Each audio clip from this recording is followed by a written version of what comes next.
আসসালামু আলাইকুম রহমতুল্লাহ। আশা করছি সবাই ভালো আছেন। আমরা যাচ্ছি এখন ঢাকা ঐতিহ্যবাহী হুসনি দালানে, চানখারপুলে অবস্থিত। এখানে দেখার জন্য জারি দেখার জন্য। এই যে দেখুন চতুর্দিকে অনেক পুলিশ আছে, পাহারা দিচ্ছে, আইনের লোকের সাহায্যে পাহারা দেওয়া হচ্ছে যেন কোনো সমস্যা না হয়, কারোর কোনো সমস্যার সম্মুখীন হতে না হয়, তার জন্য অনেক আইনের লোক আছে। এই যে এখান থেকে আমরা সিরিয়াল ধরে ভিতরে চলে আসলাম। দেখুন প্রচুর মানুষ, অনেক মানুষ, যেদিকে যাচ্ছে শুধু মানুষ আর মানুষ, মানুষ আর মানুষ। তারপর আমরা এত মানুষের মধ্যে সিরিয়াল ধরে আস্তে আস্তে যাওয়ার চেষ্টা করতেছি। ইনশাল্লাহ ভিতরে যাব। যে সামনে দেখা যাচ্ছে মুকামগড়, যাকে আমরা মুকামগড় বলে থাকি, সেখানে আমরা যাওয়ার জন্য প্রস্তুতি নিচ্ছি। আস্তে আস্তে এগুচ্ছি সামনের দিকে। অনেক সুন্দর একটা জায়গা। আর 10 মুহররমের ঘটনা খেয়ে না জানি, আমরা মুসলিমদের হৃদয়ে অন্তরে গেঁথে আছে 10 মুহররমের ঘটনা। জান্নাতের সর্দার হযরত ইমাম হুসাইন রাদিয়াল্লাহু তাআলা আনহু 10 মুহররমে শহীদ হচ্ছিল। সেই উপলক্ষে জারি হয়। আমরা সেখানে যাচ্ছি।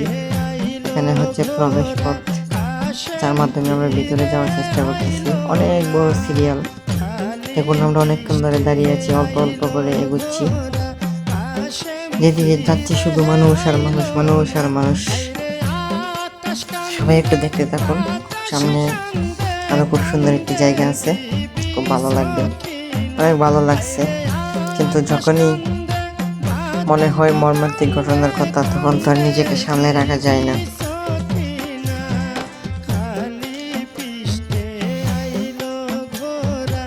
দেখুন মেয়ে মানুষ আছে অনেকগুলা, নারী পুরুষ সবাই যাচ্ছে। যাকে বলা হয় মুসলমানদের প্রাণ কেন্দ্র।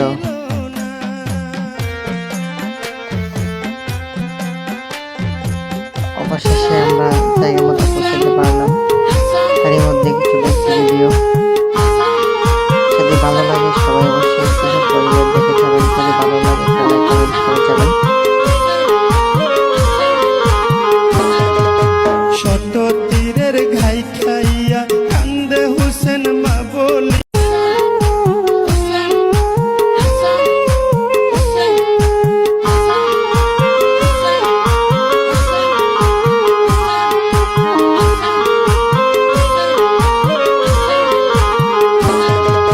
শত তীরের ঘাই খাইয়া কান্দে হুসেন মা বলি।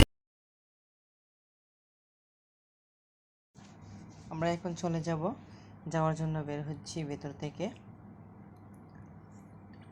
তো আমরা খিচুড়ি নিয়ে বাড়ির দিকে রওনা হয়ে যাচ্ছি। ধন্যবাদ সবাইকে।